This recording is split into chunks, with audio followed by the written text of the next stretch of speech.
A few days ago, a meteor crash-landed smack in the middle of the Bakker's parking lot. Of course, Adam, Zoe, and me went to check it out because, well, what else are you gonna do when space debris comes falling from the sky? But here's the kicker. It wasn't just a hunk of rock. No, out from that meteor came a talking chicken. Yeah, you heard that right. He introduced himself as Commander Sarap, claiming to be part of some intergalactic group of universal protectors. And he didn't waste time getting to the weird part either. He looked straight at me and said I was one of the chosen ones. According to him, the fate of the universe is hanging by a thread, and for some bizarre reason, we're the ones expected to save it. But with music. Yep, still trying to wrap my head around that one. I know it all sounds ridiculous, but I kind of want to believe him. I mean, how many chances do you get to talk to a sentient alien, or talking chicken for that matter? Maybe it is crazy, but I kind of feel hopeful. Like this could be my shot. Everybody wants to leave their mark on the world, right? Everyone wants their life to mean something. Maybe this is the moment I've been waiting for. The one where I finally get the chance to do something big, something that matters. I'm supposed to save the universe? I never asked for that responsibility. Of all the people in the world, why was someone like me chosen? I'm nothing special. If I'm being honest, I'm probably below average in every area of my life. I guess it's kind of funny when you think about it. The fate of the universe in the hands of a guy like that? It's not like I'm some prodigy destined for greatness. I'm just a fry cook at Bakker's. Half the time, I'm just coasting by, trying not to mess things up too badly, and now I'm supposed to be some cosmic savior? It's the kind of thing you'd see in a movie, except this time it's real, and I have no idea what I'm doing. Did Sarap really pick the right guy for the job? What does he even see in me? I've got no skills, no ambitions. If anything, I'm the least qualified person to be thrown into this whole saving the universe situation. There's gotta be someone out there more capable. Whatever, you know what? I'm done stressing. Freaking out isn't gonna help, and worrying won't make me any more prepared for this mess. We'll get there when we get there. Saving the universe can wait for a little bit longer, right? It's kinda crazy how fast this year's gone by. I used to just spend days at home until the boys came along. Sure, people might call that coasting, but, I don't mind it one bit. Besides, none of that matters now because I'm having so much fun. Kai can be a bit serious, but deep down he's looking out for us. And there's Adam, who makes me laugh with his weird jokes. Every day feels like an adventure I didn't even know I wanted. Oh, and if that wasn't enough, we even found a new friend too. He's so tiny and fuzzy and has the funniest little temper. But somehow, even with that attitude, he fits right in with us. Sometimes it all feels unreal. Having friends who are there every moment, it all happens so fast I can barely catch my breath. I wonder if we'll always stay this way. I really hope so. I wish I could just freeze times like this and keep them forever, just as they are.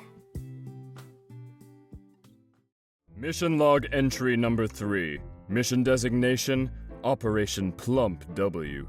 Date August 3rd. Location, Earth. I find myself up to my ass in a sea of cerebrally challenged individuals. This planet is a vacuum of self-awareness, where nobody knows how to express their feelings to one another. They all lie to themselves and spend their days lonely, even as they are surrounded by their friends and family. I'd say that Pond Scum could have chosen a better planet, but I know that's insubordination, so I will refrain. For now, I'll assess the situation on the ground. I've chosen 3 humans with unassuming personalities, but more baggage than an airport. For future mission logs, I will refer to them exclusively as Tryhard, Greaseball, and Headrest. My only solace is the knowledge that I am not the only one scraping this barrel. With hundreds of Nori scouting for talent, there's bound to be something worth salvaging on this ball of dirt. Commander Sarap, signing off. My rank is higher than that impudent fowl. So why have I caught wind of some secret mission that he's been assigned to? Not only is his insubordination insufferable, but he's a complete and total slacker. The idea of him being handed any kind of special order is absolute bollocks. I bet this is a shady scheme to surpass him in the chain of command. Or worse, maybe his loyalty lies elsewhere and he works toward a goal that's more sinister. I can picture his smug face right now, satisfied that nobody has proof. Well, I won't stand for it. I will find out what Plump W is, and when I do, I will use everything in my power to stifle your progress. You mark my words, Commander.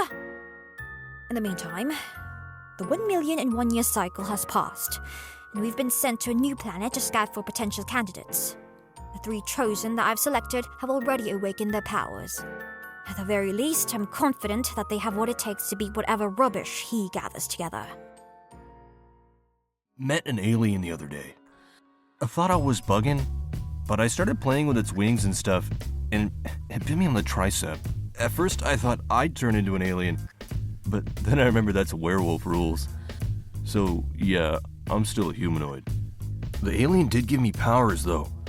If I flare my nostrils and flex my thigh muscles as hard as I can, it summons a drum set out of thin air.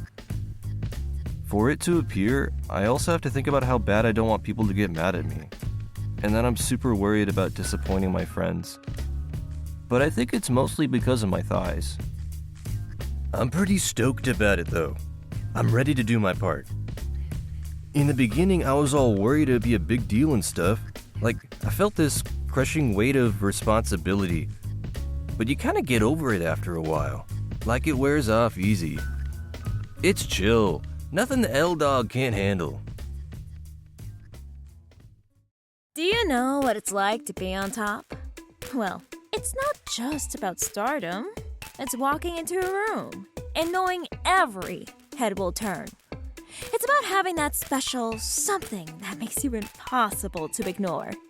When I wake up, the first thing I see is my name blowing up. Hundreds of comments, new followers, brands begging to work with me. Oh, sure, I have my haters, and they say some horrible things about me. But the one word they'll never use is forgettable. That's because my beauty and charisma are undeniable. They're jealous, and who can blame them? I'm everything they wish it could be. Some people pretend not to know this because it intimidates them, but the cold, hard truth is that in this world, looks are what matter most. Well, it's only natural that I'm one of the chosen. I mean, I was barely even surprised when I found out. I don't need to be told to know I'm special, because I see it every single time I look in the mirror.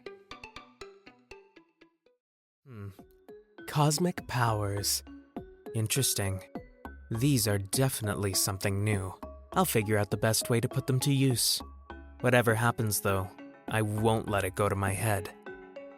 Last week, I encountered a cosmic being that granted me the ability to literally warp reality through music. But as it turns out, I'm not the only one. Hundreds of others, including Kai, stumbled upon this same deal. His own pet, his own powers, and apparently the same mission. But here's what bothers me. Why so many of us? It diminishes our strength, stifles our capacity to make the hard calls and do what needs to be done. And frankly, having someone like Kai thrown into the mix? That kind of unpredictability is our fast track to ruin. No, I'm starting to see the big picture. It's not enough to simply play along on some grand mission. We can't risk leaving our fate in idle hands. I'll take charge. That's the only way we'll ensure our survival. Do you know who you are? I mean, truly. Humor me for just a moment. I want to know if you've ever found yourself in a situation where you ended up behaving differently than you thought you would. You might have imagined yourself as somebody who could handle a crisis, but when faced with unexpected chaos, you found yourself paralyzed, unable to take action. Perhaps you never imagined you could hurt the people you love most, but got overwhelmed and lashed out at one of them in a moment of weakness. What do you do with the things you're most ashamed of? Do you bury them away where they can't be found? Or wear them on your sleeve? And why do you think that is? Your mind has created a story for itself about who you are and what you want. A pretty lie that allows you to carry on. It's just basic self-preservation. Who wants to think of themselves as a bad person, as irredeemable? We all intuitively know that such people exist, but not you, right? Oh no, never you. Well, it's just a thought.